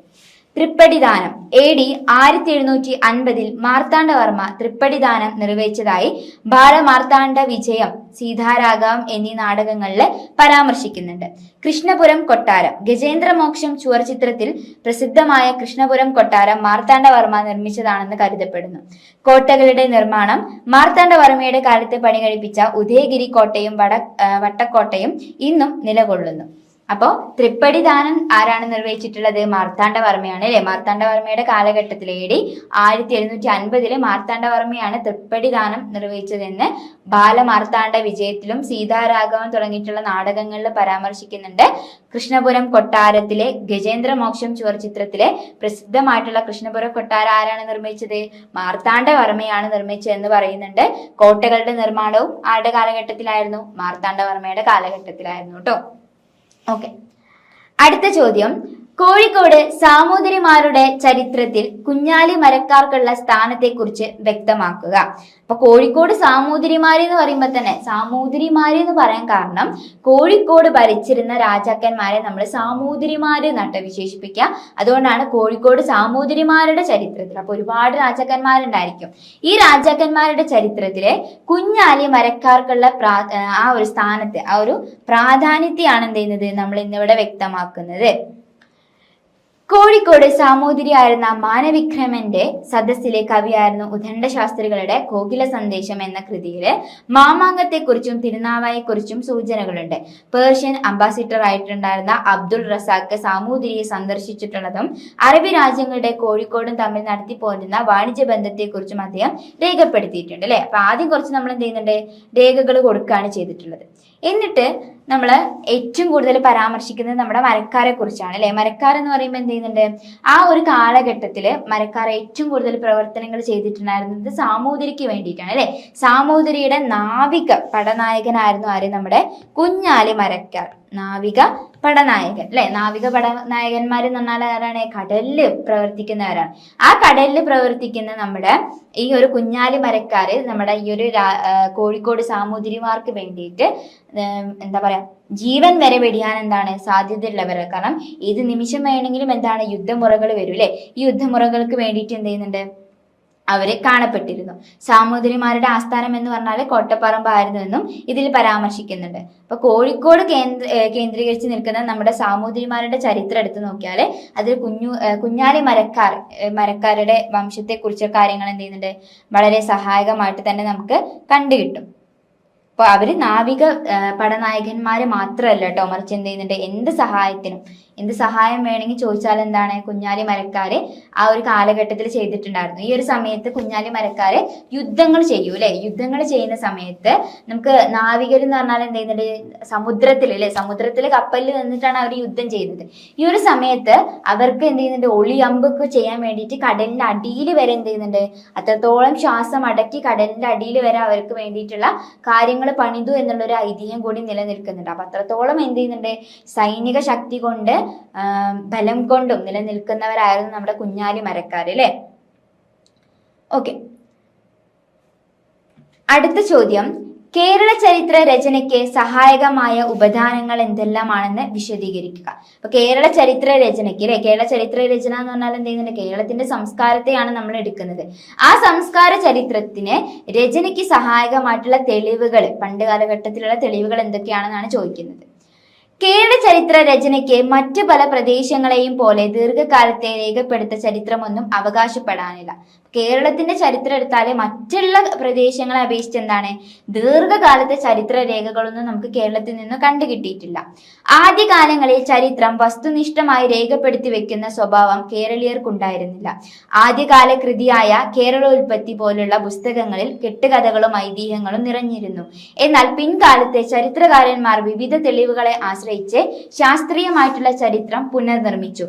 കേരള ചരിത്ര രചനയ്ക്കുള്ള പ്രധാന ഉപദാന സാമഗ്രികളെ പ്രധാനമായും ലിഖിതങ്ങൾ, പുരാവസ്തുക്കൾ എന്നിങ്ങനെ രണ്ടായിട്ട് നമുക്ക് തിരിക്കാം. അപ്പൊ പണ്ട് കാലഘട്ടത്തിൽ എന്താണ്, വളരെ കുറച്ച് മാത്രമാണ് നമുക്ക് കേരളത്തിന്റെ ചരിത്രം നിർമ്മിക്കാനുള്ള തെളിവുകൾ കിട്ടിയിട്ടുണ്ടായിരുന്നു എന്നാണ് പറയുന്നത്. ഇതിനെ നമ്മൾ ലിഖിതങ്ങൾ എന്നും പുരാവസ്തുക്കൾ എന്നും രണ്ടായിട്ട് തിരിക്കുന്നുണ്ട്. അപ്പൊ എന്താണ് ലിഖിതങ്ങൾ എന്ന് നോക്കാം. ലിഖിതങ്ങളിൽ തദ്ദേശീയമായിട്ട് അല്ലെങ്കിൽ വിദേശീയമായിട്ടുള്ള സാഹിത്യ ഗ്രന്ഥങ്ങളാണ്. സഞ്ചാരക്കുറിപ്പുകള്, ശാസനങ്ങള്, ചെപ്പേടുകള്, ഗ്രന്ഥവരികൾ എന്നിവ ഉൾപ്പെടുന്നു. സംസ്കൃത സാഹിത്യം, പുരാതന പരാമർശങ്ങളിൽ നമുക്ക് എന്താ ചെയ്യാം, കേരളത്തിന്റെ ഒരു ചരിത്രം കിട്ടാം. അപ്പോ ലിഖിതങ്ങൾ എന്ന് പറഞ്ഞാൽ എന്തൊക്കെയാണ്, അത് സാഹിത്യ ഗ്രന്ഥങ്ങളുണ്ട്, സഞ്ചാരക്കുറിപ്പുകളുണ്ട്, ശാസനങ്ങളുണ്ട്, ചെപ്പേടുകളുണ്ട്, ഗ്രന്ഥവരികളുണ്ട് അല്ലെ. അപ്പോ പണ്ട് കാലഘട്ടത്തില് കേരളത്തെ സംബന്ധിച്ച് ഏറ്റവും പഴയ പരാമർശം ഐതിഹ്യാരണ്യകത്തിലാണ് കാണുന്നത്. വാൽമീകി രാമായണത്തിൽ കേരളത്തിലെ തുറമുഖമായിട്ടുള്ള മുസിരീസിനെ മുരച്ചിപ്പതനം എന്നും കാളിദാസന്റെ രഘുവംശത്തിൽ മുരച്ചി എന്നും പരാമർശിക്കുന്നു. കൗടില്യന്റെ അർത്ഥശാസ്ത്രത്തിലെ പെരിയാറായിട്ടുള്ള ചൂർണി നദിയെക്കുറിച്ചും അറിയപ്പെടുന്നുണ്ട്. അപ്പൊ പണ്ട് കാലഘട്ടത്തിലെ ഐതിഹ്യാരണ്യകം, പിന്നെ വാൽമീകി രാമായണം, കൂടാതെ ഏതാണ് രഘുവംശ കാവ്യം, അർത്ഥശാസ്ത്രം തുടങ്ങിയവയിൽ നമുക്ക് സംസ്കൃതപരമായിട്ടുള്ള കൃതികളുടെ അടിസ്ഥാനത്തിൽ കേരളത്തിന്റെ ചരിത്രം കാണാൻ സാധിക്കും. അതുലൻ രചിച്ച മൂഷകവംശം എന്ന മഹാകാവ്യം കോലോത്ത് നാടിന്റെ ചരിത്രവും ബുദ്ധവിഹാരങ്ങളെയും ശ്രീമൂലവാസത്തെക്കുറിച്ചും പ്രതിപാദിക്കുന്ന ഏറ്റവും പ്രധാനപ്പെട്ട ചരിത്ര ഗ്രന്ഥമാണ്. ശങ്കരനാരായണന്റെ ലഘുഭാസ്കരീയം സ്ഥാണുരവി പെരുമാളിന്റെ കാലം നിർണ്ണയിക്കാൻ സഹായിച്ചു. ലക്ഷ്മിദാസന്റെ ശുഖസന്ദേശത്തിൽ പ്രതിപാദിക്കുന്ന നഗരങ്ങൾ മധ്യകാല കേരളത്തിന്റെ ഭൂമിശാസ്ത്രം വ്യക്തമാക്കുന്നു. അപ്പൊ കേരളീയപരമായിട്ടുള്ള രചനകൾ നമ്മൾ പറഞ്ഞു. ഇനി തമിഴ് കൃതികൾ അല്ലെ, സംഘം കൃതികൾ എന്ന് പറഞ്ഞാൽ തമിഴ് കൃതികളാണ്. പ്രാചീന കാലത്ത് കേരളം തമിഴകത്തിന്റെ ഭാഗമായിരുന്നതിനാൽ സംഘകാല കൃതികൾ ചരിത്ര രചനയ്ക്ക് ഏറെ പ്രധാനമായിരുന്നു. 10 ഇതിലെ ഓരോ പാട്ടും ഓരോ ചേര രാജാവിനെ പ്രകീർത്തിക്കുന്നതാണ്. ഉദയൻ ചേരലാതൻ, നെടും ചേരലാന്തൻ, കടൽ പുറക്കോട്ട് ചെങ്കോട്ടുവൻ തുടങ്ങിയ രാജാക്കന്മാരുടെ വിവരങ്ങളെ ഇതിൽ നിന്നാണ് നമുക്ക് ലഭിക്കുന്നത്. അപ്പൊ പഴയ കാലഘട്ടത്തിൽ നമ്മുടെ കേരളം എന്താണ്, തമിഴകത്തിന്റെ ഭാഗമായിരുന്നു. അതുകൊണ്ട് തന്നെ നമുക്ക് കേരളം അല്ലെ, കേരളം പ്ലസ് തമിഴ് എന്ന് പറഞ്ഞാല് നമുക്ക് ഒരുപാട് തമിഴ് കാവ്യങ്ങളിൽ നിന്നും കേരളത്തിന്റെ ചരിത്രം കണ്ടുകിട്ടും. ചിലപ്പതികാരം, തോൽക്കാപ്പിയം കേരളത്തിൽ വെച്ച് നിർമ്മിക്കപ്പെട്ട തമിഴ് ജൈനകൃതിയാണ് ചിലപ്പതികാരം. തോൽക്കാപ്പിയം എന്ന വ്യാകരണ ഗ്രന്ഥം ജനങ്ങളുടെ ജീവിത രീതിയും സാമൂഹിക സാമ്പത്തിക വ്യവസ്ഥയെയും വ്യക്തമാക്കുന്നു. അകനന്നൂറ്, പുറനന്നൂറ് എന്നിവയും എന്ത് ചെയ്യുന്നുണ്ട്, ഈ ഒരു കാലഘട്ടത്തിൽ വന്നിട്ടുള്ള പ്രധാന കൃതിയാണ്. മലയാള കൃതികൾ ആദ്യകാലങ്ങളായിട്ടുള്ള ചമ്പു കാവ്യങ്ങളായിട്ടുള്ള ഉണ്ണിയേച്ചി ചരിതം, ഉണ്ണിച്ചിരുദേവി ചരിതം എന്നിവയിൽ 13-ാം നൂറ്റാണ്ടിലെ ബ്രാഹ്മണ സമുദായത്തിന്റെ ഭരണരീതിയെക്കുറിച്ചും കുറുസമരങ്ങളെക്കുറിച്ചും പറയുന്നുണ്ട്. ഉണ്ണിനീലി സന്ദേശത്തിലാണെങ്കിൽ വേണാടിന്റെ ചരിത്രം, തുരങ്കൻ പടയുടെ ആക്രമണം, കൊല്ലം പട്ടണത്തിന്റെ അന്നത്തെ സ്ഥിതി വിവരങ്ങൾ എന്നിവ പുനർനിർമ്മിക്കാൻ സഹായകരമായിരുന്നു. ആദ്യകാലം ചരിത്രം പറയുന്ന കേരള പഴമ, ഹെർമൻ ഗുണ്ടട്ട്, മാമാങ്കം കിളിപ്പാട്ട്, കടഞ്ചേരി നമ്പൂതിരി എന്നിവരുടെ കൃതികളും പ്രധാനമായിട്ടും കേരള പരാമർശമുള്ള പണ്ട് കാലത്തെ കാവ്യങ്ങളാണ്. അപ്പോൾ സാഹിത്യകൃതികൾ നമ്മൾ പഠിച്ചു അല്ലെ, ഏതൊക്കെ പഠിച്ചു? നമ്മൾ സംസ്കൃതം, തമിഴ്, മലയാളം തുടങ്ങിയിട്ടുള്ള കൃതികൾ, ആ ഒരു ഭാഷയിൽ വന്നിട്ടുള്ള കൃതികളാണ് പറഞ്ഞത്. ഇനി വിദേശ സാഹിത്യവും സഞ്ചാരക്കുറിപ്പുകളും.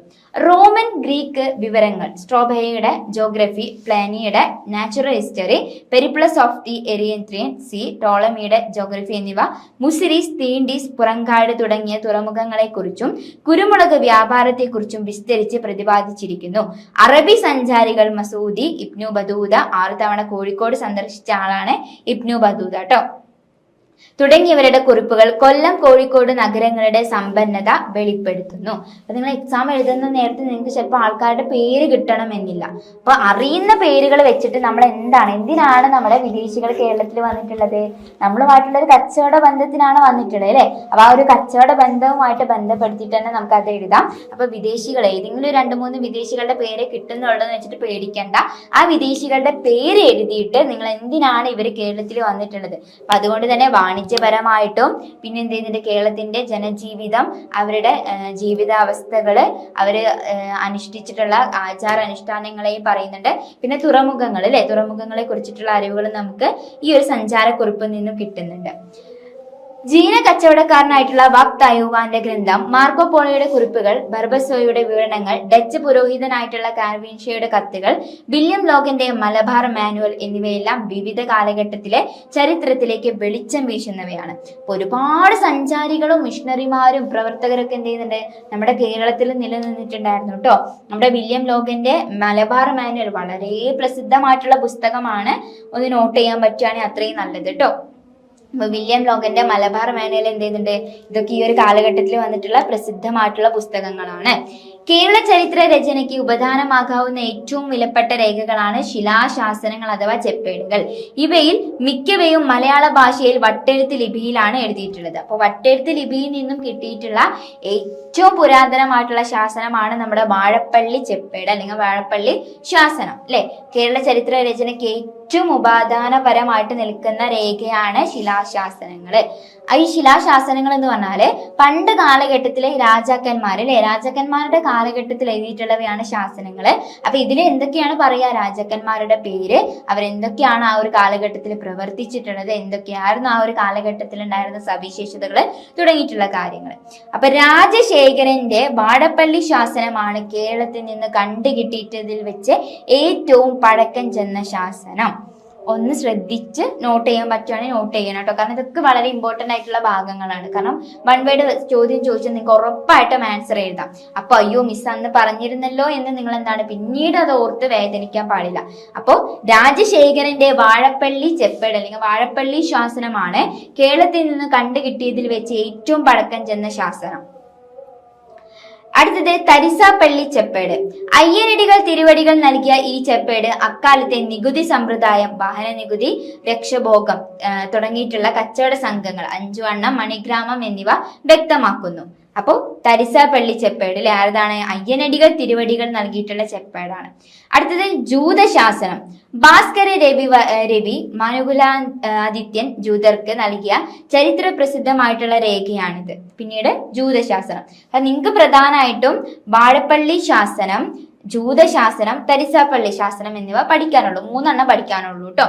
ഇനി മറ്റ് ശാസനങ്ങള്: കരുന്തടകന്റെ ഹാജൂർ ചെപ്പേട്, വിക്രമാദിത്യൻ വനഗുണന്റെ പാലിയം ചെപ്പേട്, മാമ്പള്ളി ശാസനം അഥവാ കൊല്ലവർഷം രേഖപ്പെടുത്തിയ ആദ്യത്തെ ശാസനമാണ് മാമ്പള്ളി ചെപ്പേട് അല്ലെങ്കിൽ മാമ്പള്ളി ശാസനം. ഇതൊക്കെ ശ്രദ്ധിക്കേണ്ട ഭാഗങ്ങളാണ്. കാരണം വൺ വേർഡ് ചോദ്യം ചോദിച്ചാല് നമ്മൾ പഠിച്ചിട്ടുണ്ട്, പക്ഷെ എന്താണ് നമുക്ക് അതിന്റെ ഉത്തരം അറിയില്ല എന്നുള്ളൊരു കാര്യം വരരുത് കേട്ടോ. അടുത്തത് പുരാവസ്തുക്കൾ അഥവാ സ്മാരകങ്ങൾ. മഹാശിലാവിശിഷ്ടങ്ങൾ. കേരളത്തിൽ 3000 വർഷം പഴക്കമുള്ള മഹാശില യുഗത്തിന്റെ അവശിഷ്ടങ്ങളായിട്ടുള്ള നന്നങ്ങാടിക അഥവാ ശവക്കല്ലറുകൾ, കുടക്കല്ലുകൾ, തൊപ്പിക്കല്ലുകൾ, ശിലഗുഹകൾ, നടക്കല്ലുകൾ എന്നിവ തൃശൂർ, മരയൂർ, പോൾക്കുളം തുടങ്ങിയ സ്ഥലങ്ങളിൽ നിന്ന് നമുക്ക് ലഭിച്ചിട്ടുണ്ട്. ഇനി പുരാവസ്തുക്കൾ അല്ലെ, പുരാവസ്തുക്കൾ പറഞ്ഞാൽ എന്താണ്? പഴക്കം ചെന്നിട്ടുള്ള വസ്തുക്കളാണ്. അതിൽ വരുന്നതാണ് ശവസംസ്കാരവുമായിട്ട് ബന്ധപ്പെട്ട് നിൽക്കുന്ന നമ്മുടെ നന്നങ്ങാടികള്, കുടക്കല്ലുകള്, തൊപ്പിക്കല്ലുകള്, ശിലാഗുഹകൾ തുടങ്ങിയിട്ടുള്ളവ അല്ലെ.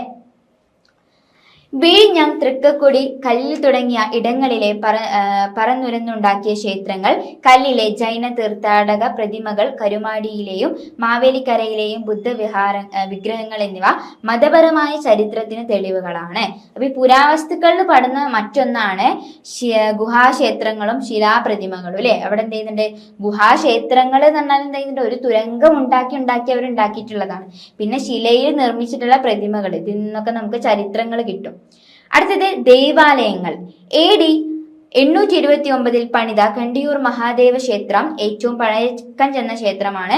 ദാരുശില്പങ്ങളും ചുവർ ചിത്രങ്ങളും നിറഞ്ഞ ഏറ്റുമാനൂർ, വൈക്കം ക്ഷേത്രങ്ങൾ, ചേരമാൻ മസ്ജിദ്, മട്ടാഞ്ചേരിയിലെ ജൂതപ്പള്ളി, ഉദയംപേരൂർ പള്ളി എന്നിവ വാസ്തുവിദ്യയും ചരിത്രപരമായിട്ടുള്ള മാറ്റങ്ങളും വിളിച്ചോതുന്നവയാണ്. കൊട്ടാരങ്ങളും കോട്ടകളും. പത്മനാഭപുര കൊട്ടാരം, മട്ടാഞ്ചേരി കൊട്ടാരം, കൃഷ്ണപുരം കൊട്ടാരം അഥവാ ഗജേന്ദ്രമോക്ഷം ചുവർചിത്രമുള്ളത് എന്നിവയും പള്ളിപ്പുറം കോട്ട യൂറോപ്യന്മാർ നിർമ്മിച്ച ഏറ്റവും പഴക്കം ചെന്നിട്ടുള്ള കോട്ടയാണ്. അഞ്ചുതെങ്ങ് കോട്ട, ബേക്കൽ കോട്ട, ടിപ്പു സുൽത്താന്റെ ആക്രമണത്തെ പ്രതിരോധിക്കാൻ നിർമ്മിച്ച നെടുംകോട്ട എന്നിവ ചരിത്രപരമായിട്ടുള്ള സ്മാരകങ്ങളാണ്. ഇപ്പൊ മഹാശിലാവിശിഷ്ടങ്ങൾ പറഞ്ഞു, ഗുഹാചിത്രങ്ങൾ പറഞ്ഞു, ശില്പങ്ങൾ പറഞ്ഞു. ഇതേപോലെ കൊട്ടാരങ്ങളും കോട്ടകളും എന്ത് ചെയ്യുന്നുണ്ട്? ഈ രീതിയിൽ വരുന്നവയാണ്. പിന്നീട് ചരിത്രം നിർമ്മിക്കാൻ ഉപയോഗിക്കുന്ന മറ്റൊന്നാണ് നാണയങ്ങൾ. BC 117 മുതൽ AD 12 വരെയുള്ള റോമൻ നാണയങ്ങളുടെ വലിയ ശേഖരം കണ്ണൂരിൽ നിന്നും ഈജിപ്ഷ്യൻ ഖലീഫമാരുടെ നാണയങ്ങൾ കോതമംഗലത്തിൽ നിന്നും ലഭിച്ചിട്ടുണ്ട്. സിലോൺ നാണയമായ ഈഴവക്കാശും ഇവിടെ പ്രചരിച്ചിരുന്നു. 9ഉം 10ഉം നൂറ്റാണ്ടുകളിലെ ചേര രാജാക്കന്മാരുടെ ചിഹ്നങ്ങളായ ആന, അമ്പ്, വില്ല് എന്നിവയുള്ള സ്വർണ്ണ നാണയങ്ങൾ പറവൂരിൽ നിന്നും ലഭിച്ചു. കൂടാതെ രാശി, കലിയുഗരായൻ, പണം, വീരകേരളൻ, വെള്ളി നാണയങ്ങൾ, കൊച്ചി രാജാക്കന്മാരുടെ പുത്തൻ, തിരുവിതാംകൂറിലെ അനന്തരായൻ പണൻ എന്നിവയും ചരിത്ര രചനയിൽ ഏറെ സഹായിച്ചിട്ടുള്ള നാണയങ്ങളാണ്. അപ്പൊ ചരിത്രം നിർമ്മിക്കാൻ എന്ത് ചെയ്യുന്നുണ്ട്? നമ്മൾ നാണയങ്ങൾ കൂടി നമ്മൾ എടുത്തിട്ടുണ്ട് എന്നാണ് പറയുന്നത്. കേരളത്തിന്റെ ചരിത്രം എന്നത് കേവലം കെട്ടുകഥകളോ ഐതിഹ്യങ്ങളോ മാത്രമായി അവശേഷിക്കുന്നുള്ളതല്ല. മുകളിൽ പ്രതിപാദിച്ച വിപുലമായ സാഹിത്യ സ്രോതസ്സുകൾ, വിദേശ സഞ്ചാരികളുടെ നിശബ്ദമായിട്ടുള്ള നിരീക്ഷണങ്ങൾ, ഭൂമിക്കടിയിൽ നിന്നും മുകളിൽ നിന്നും കണ്ടെടുത്തിട്ടുള്ള ശാസനങ്ങളും നാണയങ്ങളും തുടങ്ങിയ കൃത്യമായി ഉപദാന സാമഗ്രികളുടെ അടിസ്ഥാനത്തിലാണ് ഇന്നത്തെ സുതാര്യവും ശാസ്ത്രീയവുമായിട്ടുള്ള കേരള സംസ്കാര ചരിത്രം രൂപപ്പെടുന്നത്. അപ്പൊ ഇന്ന് ഞാൻ എന്താണോ നിങ്ങൾക്ക് പറഞ്ഞു തരുന്നത് അല്ലെ, ഈ പറഞ്ഞു തരുന്ന കാര്യങ്ങൾ എന്ത് ചെയ്യുന്നുണ്ട്, ഓരോരുത്തരുടെ അന്വേഷണങ്ങളാണ്, ഓരോരുത്തരും നമുക്ക് വേണ്ടി തന്നിട്ടുള്ള സംഭാവനകളാണ്. ഇങ്ങനെയാണ് നമ്മൾ കേരള ചരിത്ര സംസ്കാരം എന്ത് ചെയ്യുന്നുണ്ട്, രൂപപ്പെടുത്തുന്നത്. ആ ഒരു ചരിത്രത്തെ നമ്മൾ എടുക്കുന്നത്. അപ്പൊ കേരളത്തിന്റെ മൊത്തത്തിലുള്ള ആ ഒരു സംസ്കാര ചരിത്രം രൂപീകരിക്കാൻ എന്തിനൊക്കെയാണ് നമ്മൾ അടിസ്ഥാനമാക്കി എടുക്കുന്നത്, ഗ്രന്ഥങ്ങളെ നമ്മൾ എടുത്തിട്ടുണ്ട് അല്ലെ. ആ ഗ്രന്ഥങ്ങൾ ഏതൊക്കെയാണ്, സംസ്കൃതം, തമിഴ്, മലയാളം ഗ്രന്ഥങ്ങളെ നമ്മൾ അടിസ്ഥാനമാക്കി എടുത്തിട്ടുണ്ട്. കൂടാതെ നമ്മൾ ശാസനങ്ങൾ എടുത്തിട്ടുണ്ട്, ചെപ്പേടുകൾ എടുത്തിട്ടുണ്ട്. കൂടാതെ നമ്മുടെ നാണയങ്ങള്, മഹാശിലാവശിഷ്ടങ്ങൾ എടുത്തിട്ടുണ്ട്, ഗുഹകൾ എടുത്തിട്ടുണ്ട്, കോട്ടകള്, കൊട്ടാരങ്ങൾ, ഇങ്ങനെ നിരവധിയായിട്ടുള്ള സഞ്ചാരക്കുറിപ്പുകൾ, ഇങ്ങനെ നിരവധിയായിട്ടുള്ള ഉപദാന സാമഗ്രികളുടെ അടിസ്ഥാനത്തിലാണ് നമ്മൾ കേരള സംസ്കാര ചരിത്രം ഇന്ന് എന്ത് ചെയ്യുന്നുണ്ട്, എഴുതി തീർത്തിട്ടുള്ളത് കേട്ടോ. ക്ലിയർ അല്ല ഒരു ചോദ്യം? ഓക്കെ, നമുക്ക് അടുത്ത ഏറ്റവും അവസാനത്തെ ചോദ്യത്തിലേക്ക് പോവാം കേട്ടോ. അവസാനത്തെ ചോദ്യം എല്ലാം നമ്മൾ എന്ത് ചെയ്യുന്നുണ്ടാവുന്നു, കൂടുതലായിട്ട് നിങ്ങൾക്ക് എത്തിക്കാൻ, ആ ഒരു ഭാഗത്തെ എത്തിക്കാൻ വേണ്ടിയിട്ട് കൊടുത്താണ്. സാമൂഹ്യ പരിഷ്കർത്താക്കളും അവരുടെ പ്രവർത്തനങ്ങളും, ഇത് നമുക്ക് പഠിക്കാനുള്ള ഒരു ഭാഗമായിരുന്നു. ശ്രീനാരായണ ഗുരു 1856 1928 ഒരു ജാതി ഒരു മതം ഒരു ദൈവം മനുഷ്യന് എന്ന വിപ്ലവകരമായിട്ടുള്ള സന്ദേശം ഉയർത്തിയിട്ടുള്ള വ്യക്തിയായിരുന്നു ആര്, നമ്മുടെ ശ്രീനാരായണ ഗുരു അല്ലെ. ശ്രീനാരായണ ഗുരു എന്താണ് മുന്നോട്ട് വെച്ചിട്ടുള്ളത്, ഒരു ജാതി ഒരു മതം ഒരു ദൈവം മതി മനുഷ്യന് അല്ലെ. ഒരു ജാതി ഒരു മതം ഒരു ദൈവം മതി മനുഷ്യന് എന്നുള്ള കാര്യം ആരാണ് പറഞ്ഞിട്ടുള്ളത്, ശ്രീനാരായണ ഗുരുവാണ്. 1884 അരുവിപ്പുറം പ്രതിഷ്ഠയിലൂടെ ബ്രാഹ്മണരുടെ ആരാധന കുത്തകയെ ചോദ്യം ചെയ്തു.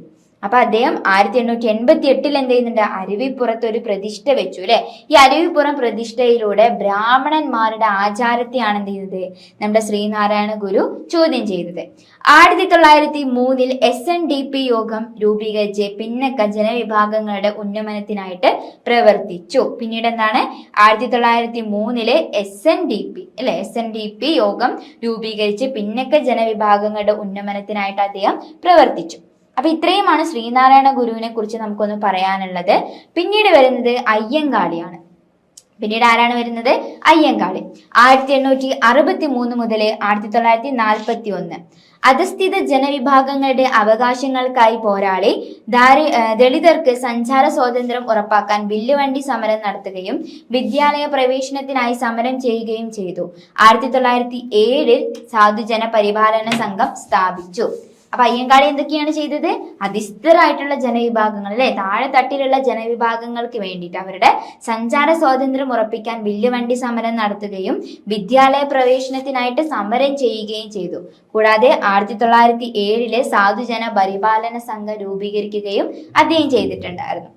പിന്നീട് ചട്ടമ്പി സ്വാമികൾ 1853 മുതൽ 1924 വരെ ബ്രാഹ്മണരുടെ ജ്ഞാനാധികാര കുത്തകയെ തന്റെ വേദാധികാര നിരൂപണം എന്ന ഗ്രന്ഥത്തിലൂടെ ചോദ്യം ചെയ്തു.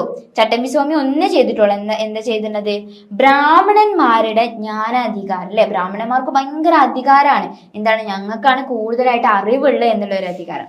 ആ ഒരു കാര്യത്തെ തന്റെ വേദാധികാര നിരൂപണം എന്ന ഗ്രന്ഥത്തിലൂടെ ചോദ്യം ചെയ്തു. ആ ഒരു പ്രവർത്തനമാണ് ചട്ടമ്പി സ്വാമികൾ ചെയ്തിട്ടുള്ളത്. അടുത്തത് വൈകുണ്ഠ സ്വാമികൾ 1809 മുതൽ 1851 വരെ. ദക്ഷിണ കേരളത്തിന്റെ ജാതി വിവേചനങ്ങൾക്കെതിരെ സമത്വ സമാജം 1836 എന്ന സംഘടന രൂപീകരിച്ചു. പന്തി ഭോജനത്തിന് തുടക്കമിടുകയും ചെയ്തു. വൈകുണ്ഠ സ്വാമികൾ എന്താ ചെയ്തത്, ദക്ഷിണ കേരളത്തിന്റെ ജാതി വ്യവസ്ഥകൾക്കെതിരെ അല്ലെ, ദക്ഷിണ കേരളത്തിൽ എന്ത് ചെയ്യുന്നുണ്ട്, ഒരുപാട് ജാതി വ്യവസ്ഥകൾ ഉണ്ടായിരുന്നു. ഈ ജാതി വിവേചനങ്ങൾക്കെതിരെ സമത്വ സമാജം എന്നുള്ള ഒരു സംഘടന രൂപീകരിച്ച് പന്തി ഭോജനത്തിന് എന്ത് ചെയ്യുന്നുണ്ട്, തുടക്കം കുറിക്കുകയും ചെയ്തു. അടുത്തത് സഹോദരൻ അയ്യപ്പൻ. ശ്രീനാരായണ ഗുരുവിന്റെ ശിഷ്യനായിരുന്ന ഇദ്ദേഹം 1917 ചൊറയിൽ മിശ്രഭോജനം നടത്തി ജാതി ചിന്തകളെ വെല്ലുവിളിച്ചു. ജാതി വേണ്ട, മതം വേണ്ട, ദൈവം വേണ്ട, മനുഷ്യനെ എന്നായിരുന്നു അദ്ദേഹത്തിന്റെ ആഹ്വാനം. അപ്പോൾ ശ്രീനാരായണ ഗുരു എന്താ പറയുന്നത്? ഒരു ജാതി, ഒരു മതം, ഒരു ദൈവം, മനുഷ്യനെ എന്ന് ശ്രീനാരായണ ഗുരു പറയുന്നു. ശ്രീനാരായണ ഗുരുവിന്റെ ശിഷ്യനായിട്ടുള്ള സഹോദരൻ അയ്യപ്പൻ എന്താ പറയുന്നത്? ജാതി വേണ്ട, മതം വേണ്ട, ദൈവം വേണ്ട, മനുഷ്യൻ. അല്ലെ, രണ്ടും മാറി പോകരുത് കേട്ടോ. ഓക്കെ, അടുത്ത ആള് പണ്ഡിറ്റ് KP കറുപ്പൻ. കൊച്ചിയിൽ പിന്നക്ക ജനവിഭാഗങ്ങളെ സംഘടിപ്പിച്ച് കായൽ സമ്മേളനം നടത്തുകയും ജാതി കുമ്മി എന്ന കൃതിയിലൂടെ ജാതി വ്യവസ്ഥയെ വിമർശിക്കുകയും ചെയ്തു. ഇതെന്താ ചെയ്തിട്ടുള്ളത്? കൊച്ചിയിൽ പിന്നക്ക ജനവിഭാഗങ്ങളെ സംഘടിപ്പിച്ച് കായൽ സമ്മേളനം നടത്തുകയും ജാതി കുമ്മി എന്ന കൃതിയിലൂടെ ജാതി വ്യവസ്ഥയെ വിമർശിക്കുകയുമാണ് ചെയ്തിട്ടുള്ളത്. അടുത്തത് പൊയ്കൈ യോഹനൻ. ദളിത് ക്രൈസ്തവരുടെ മറ്റ് അധസ്ഥിതരുടെയും അവകാശങ്ങൾക്കായി 1909 പ്രത്യക്ഷ രക്ഷാ ദൈവസഭ സ്ഥാപിച്ചു. ആരാണ് പ്രത്യക്ഷ രക്ഷാ ദൈവസഭ സ്ഥാപിച്ചത്? പൊയ്കൈ യോഹനൻ ആണ് സ്ഥാപിച്ചത്. ഓക്കെ, ഇത്രയുമാണ് എന്ത് ചെയ്യുന്നത് പ്രധാനമായിട്ട് വരുന്ന നമ്മുടെ നവോത്ഥാന നായകന്മാരെ നമുക്ക് പറയാനുള്ളത്. ഇനി പ്രധാന നവോത്ഥാന സമരങ്ങൾ ഏതൊക്കെയാണെന്ന് നോക്കാം അല്ലെ. ഇപ്പൊ പ്രധാന നായകന്മാരെ പഠിച്ചു കഴിഞ്ഞു, നമ്മൾ പഠിച്ചു കേട്ടോ. ഇനി നമുക്ക് സമയമില്ല, പഠിച്ചു കഴിഞ്ഞു. ഇനി നമുക്ക് പ്രധാന നവോത്ഥാന നായകന്മാരെ കുറിച്ച് പറയുന്ന പോലെ തന്നെ സമരങ്ങളെ കുറിച്ച് നമുക്ക് പറയാം. ചാർനാർ ലഹള അഥവാ മേൽമുണ്ട് സമരം നമ്മൾ ആദ്യമായിട്ട് പഠിച്ച ക്വസ്റ്റ്യൻ കേട്ടോ. ചാർനാർ സ്ത്രീകൾ മാന്യമായി വസ്ത്രം ധരിക്കാനും മേൽമുണ്ട് ധരിക്കാനുമുള്ള അവകാശത്തിനായി നടന്ന ഈ സമരം കേരള നവോത്ഥാന ചരിത്രത്തിലെ ആദ്യകാല പോരാട്ടങ്ങളിൽ ഒന്നായിട്ടാണ് വിശേഷിപ്പിക്കുന്നത്. അല്ലെ, നമ്മൾ പഠിച്ചു കഴിഞ്ഞതാണ്. അടുത്തത് വൈക്കം സത്യാഗ്രഹം. വൈക്കം ക്ഷേത്രത്തിന് ചുറ്റുമുള്ള പൊതുവഴികളിലൂടെ പിന്നാക്കക്കാർക്ക് സഞ്ചരിക്കാനുള്ള അവകാശത്തിനായിട്ട് നടന്ന ചരിത്ര പ്രസിദ്ധമായിട്ടുള്ള സമരമാണ് വൈക്കം സത്യാഗ്രഹം. അപ്പൊ വൈക്കം സത്യാഗ്രഹം എന്ന് പറഞ്ഞാല് വൈക്കം ക്ഷേത്രത്തിന് ചുറ്റുമുള്ള പൊതുവഴികളിലൂടെ പിന്നാക്കക്കാർക്ക് എന്താണ് സഞ്ചരിക്കാനുള്ള അവകാശത്തിനായിട്ട് നടന്നിട്ടുള്ള സമരമാണിത്. 1924. അടുത്തത് നമ്മുടെ ഗുരുവായൂർ സത്യാഗ്രഹം 1931-32. എല്ലാ ഹിന്ദുക്കൾക്കും ക്ഷേത്രപ്രവേശനം അനുവദിക്കണമെന്നാവശ്യപ്പെട്ട് നടന്ന സമരം. ഇതിനെ തുടർന്ന് 1936 തിരുവിതാംകൂർ ക്ഷേത്രപ്രവേശന വിളംബരം പുറപ്പെടുവിച്ചു.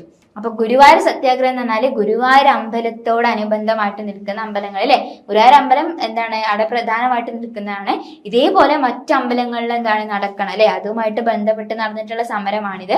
ഇതിനു വേണ്ടിയിട്ട് എന്ത് ചെയ്യുന്നുണ്ട്? 1931-32 തുടങ്ങിയിട്ടുള്ള സമരമാണെങ്കിലും 1936 തിരുവിതാംകൂർ എന്ത് ചെയ്യുന്നുണ്ട്? ഈ ഒരു ക്ഷേത്രപ്രവേശന വിളംബരം പുറപ്പെടുവിക്കുന്നത്. അടുത്തത് കല്ലുമാല സമരം 1915 ഇത് നടന്നിട്ടുള്ളത്.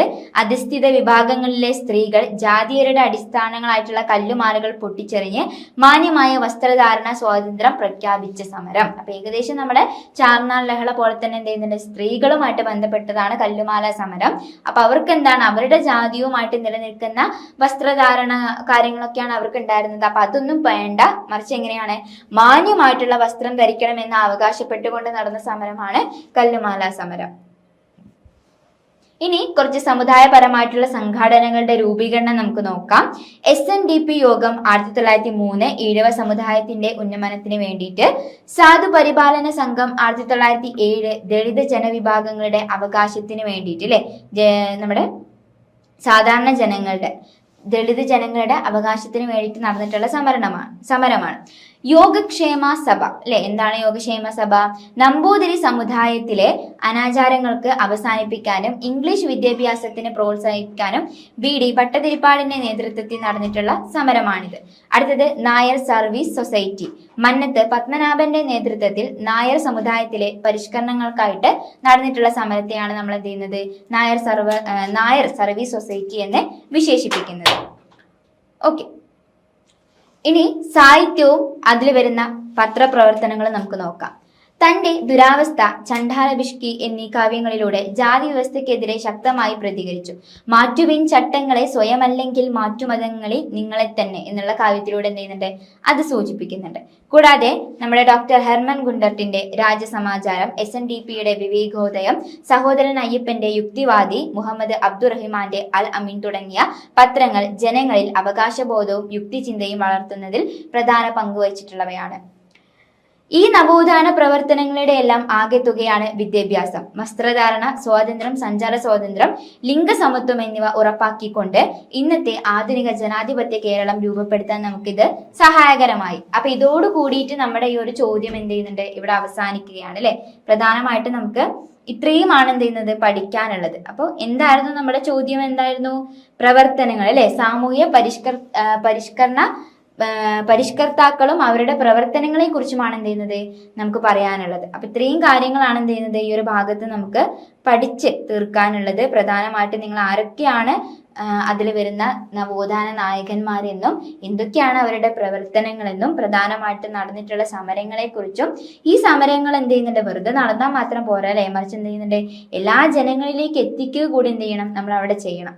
അപ്പോൾ ഈ കാര്യങ്ങൾക്ക് വേണ്ടി പ്രവർത്തിച്ചിട്ടുള്ള സാഹിത്യവും പത്രപ്രവർത്തനങ്ങൾ കൂടി എന്ത് ചെയ്യും നമ്മളിതിൽ ഉപയോഗിക്കണം. അപ്പൊ ഇത്രയും ചോദ്യങ്ങളാണ് എന്ത് ചെയ്യുന്നത് നമുക്ക് പഠിക്കാനുള്ളത്. പഠിച്ചു തീർത്തത് നമ്മൾ ആ ഒരു വിഷയത്തെ അടിസ്ഥാനമാക്കിയിട്ട് അല്ലെ. ഇപ്പൊ കേരള സംസ്കാര ചരിത്രം എന്ന് പറയുമ്പോൾ ഒരുപാട് കാര്യങ്ങൾ നിങ്ങൾക്ക് അറിയാം അല്ലെ. അറിയുന്നത് കൊണ്ട് എന്താണ്, വെറുതെ ഒന്ന് പോയാൽ മതി, വായിച്ചു നോക്കി പോയാൽ മതി എന്നുള്ള ധാരണ വെക്കരുത്. ചിലപ്പോൾ എന്ത് ചെയ്യുന്നുണ്ട് ഉൾഭാഗങ്ങളിൽ നിന്നൊക്കെ ചോദ്യങ്ങൾ പ്രതീക്ഷിക്കാം. അപ്പൊ നല്ല രീതിയിൽ തന്നെ എല്ലാവരും എല്ലാ ഭാഗങ്ങളും നോക്കുക, സംശയം കാര്യങ്ങളൊക്കെ പരമാവധി ചോദിച്ച് മനസ്സിലാക്കുക. അപ്പോൾ എല്ലാവർക്കും ഓൾ ദ ബെസ്റ്റ്. നല്ല രീതിയിൽ എക്സാം എഴുതാട്ടോ. നിങ്ങളുടെ MA യുടെ ആദ്യത്തെ എക്സാം ആണ്. അപ്പം അത് നല്ല രീതിയിൽ തന്നെ എല്ലാവരും പരമാവധി എഴുതാൻ ശ്രമിക്കുക.